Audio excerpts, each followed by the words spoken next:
Sa atin naririnig yung good governance, yung fighting corruption. I think nare-realize natin talaga kung masolve ang corruption, walang mahirap. Ibig sabihin, kung sa yung pondo ay napupunta sa tamang objective nito, talagang mas maraming magbe-benefit. I was talking earlier about kung napunta sa productive investment yung mga pondo na nawala, siguro mas lumakas ang turismo natin, mas maraming mainganyong investor, mas maraming pumapasyal dito at nagbe-benefit yung mga islands in the different parts of the country kasi mas encourage pa, mas very easy magbiyahe dito sa Pilipinas. So kung tanggalin natin lahat ng obstacles na yon, no? And anyway, itong benefit na to nakikita natin, nararamdaman natin, I guess more in the future as we see better siguro yung governance, masolve lahat itong mga governance issues na to, lalakas lalo ang confidence sa ating bayan. Okay, Kirby? Maraming salamat sa iyo, Director Mon. Sige, may katanungan panghuli na lang si Professor Renz Salvador. Magandang gabi po sa inyo lahat.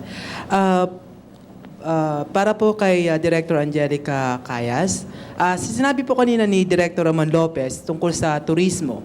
Okay? Sa paglago po ng ating ekonomiya that we are considered as the Asia's rising economic. So pinag-uusapan po lagi natin yung mga infrastructure investment. Kasi po sabi ni Binoy dati sa kanyang SONA na by 2016, inaasahan natin na magkaroon ng 10 milyong turista. Bakit po hindi din paglaanan ng gobyerno natin itong turista since nakakatulong din po ito sa ating paglago ng ekonomiya? Kami sa DTI, there are 4 sectors na talagang pinaprioritize namin. One, manufacturing. We're trying to revive the manufacturing sector kasi we would like to achieve yung inclusive growth. So, yung job creation.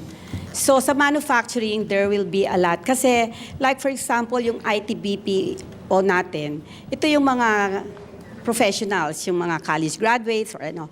Pero yung mga low-skilled tsaka non-skilled, yun sa manufacturing, doon sila pwede pumasok. So, that's the reason why we're preparing sa Board of Investments, ginagawa na namin yung roadmaps for different sectors sa manufacturing kasama. And we're trying to identify yung mga gaps doon sa supply chain. And ito yung ipropromote namin sa Board of Investments. So manufacturing is one. And then the other one is agriculture, agribusiness.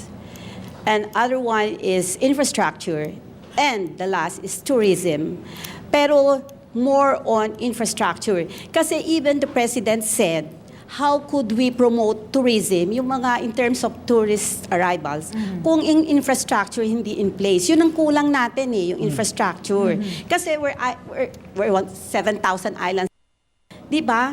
Magkakalayo tayo. So yung access dun sa mga tourist spots or whatever, yun ang kulang. So that's what we're trying to address, yung infrastructure. All right, we're running out of time. Very quickly, ma'am, yung sagot niyo po dun sa sinabi ni Ginoong Ortiz Luis about yung mga investors, foreign investors na umaatras. What is the government doing? And is this true?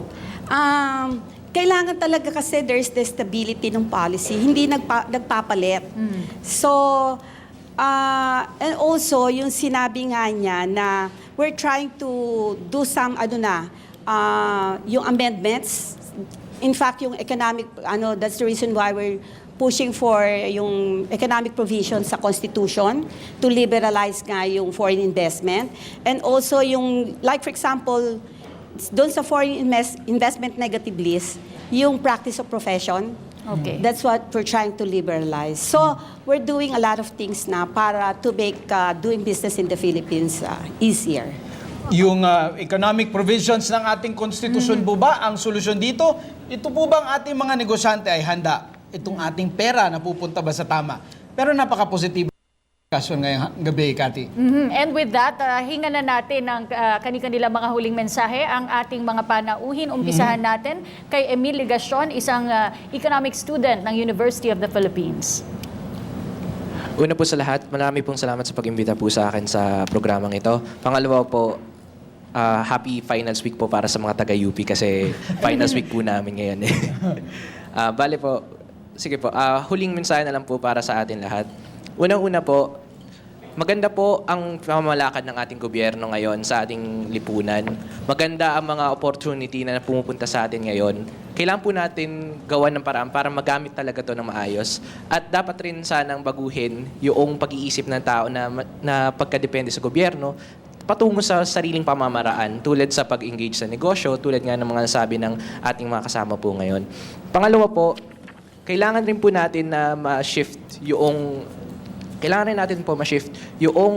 mindset ng mga tao na hindi lang papunta sa pag-develop ng sarili, kundi rin pati rin sa pag-iipon. Kasi kung mapapansin rin natin, kung titingnan natin yung case ng China, naging economic superstar sila kasi mga tao nila nagsisave po sila. Nag-iipon sila na umabot nga po sa on an average 40% ng kanilang income ay napapunta sa pag-iipon. Yun rin ang isa sa dahilan kung bakit rin tumaas sila na nagkaroon sila sa easy access sa capital at kung paano naging malago yung ekonomiya nila. Yun lang po. Napakaganda. Dapat mag-ipon dahil yung ipon, posibleng maging puhunan. Susunod po, mula po sa Go Negosyo, Executive Director Ramon Lopez.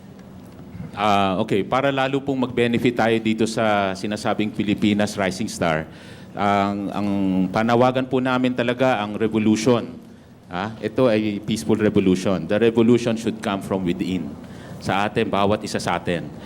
Yung revolution na pagpapalit ng mindset na kaya natin ito, kaya nating magtagumpay, tandaan natin na ang success is only for those who want it most. No? Kung ayaw ninyo, wala yan, di darating yan. Kung gusto ninyo, marami pong pamamaraan at nandiyan Go Negosyo para tumulong sa mga tamang pamamaraan para gumanda ang ating mga buhay.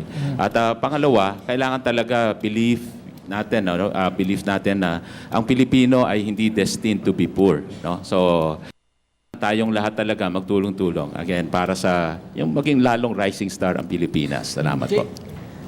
Huling mensahe naman po mula kay Director Angelica Cayas ng Department of Trade and Industry. Thank you.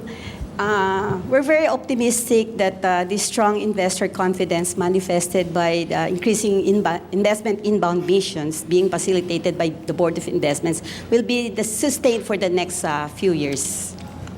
Maraming salamat po. At huling mensahe mula po kay Dr. Ernie Gonzalez.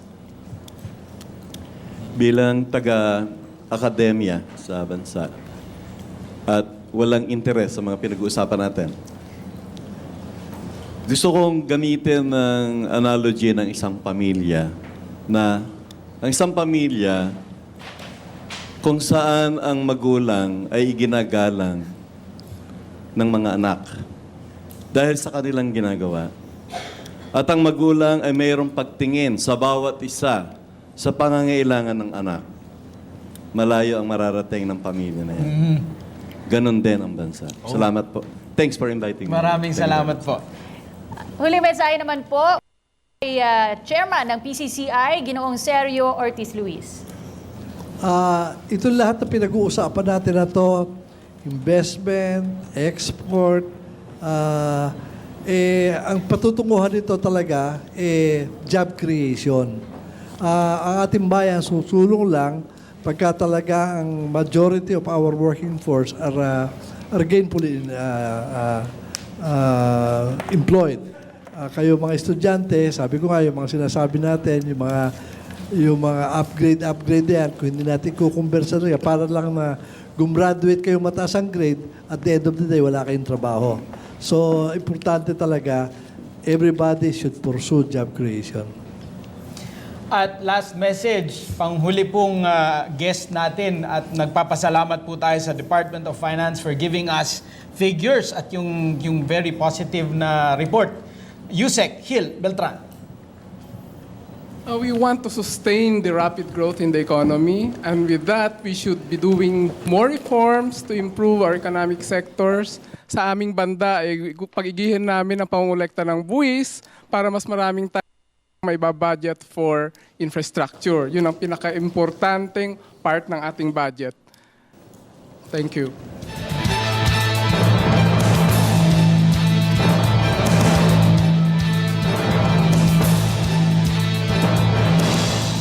Ang pagtaas po ng economic growth rate ng ating bansa ay isang patunay na seryoso ang ating pamahalaan sa layunin nitong iangat ang buhay ng bawat Pilipino at palakasin pa ang ating ekonomiya. Isang ekonomiya na kayang makipagsabayan sa mga mas malalaki at mauunlad na bansa. Isang ekonomiya na iaangat ang kabuhayan ng bawat Pilipino. Ako po, si Cathy San Gabriel. Sa isa pong developing country gaya ng Pilipinas, ang pag-unlad ay hindi natin nararapat na iasa lamang sa mga aksyong handang gawin ng pamahalaan. Atin pong tandaan na ang pag-asenso ng bawat Pilipino ay nakasalalay pa rin sa effort ng bawat isa. Ako po si Kirby Cristobal. Isa pong napakagandang balita ang pag-unlad ng natamo ng Pilipinas sa usapin nito ng ekonomiya. Ngunit ang misyon ng pagpapaunlad ng ating bansa ay hindi lamang dito nagtatapos. Naway maramdaman po ng bawat ang kaunlarang matagal na nating hinihintay. Ako po si Attorney Mark Castrodes. Naway nakatulong po ang inyong 1.5 oras na pagsama sa aming talakayang napakahalagang isyong ito. Ito po ang The Philippines, Asia's Rising Economic Star, a PTV Special Forum.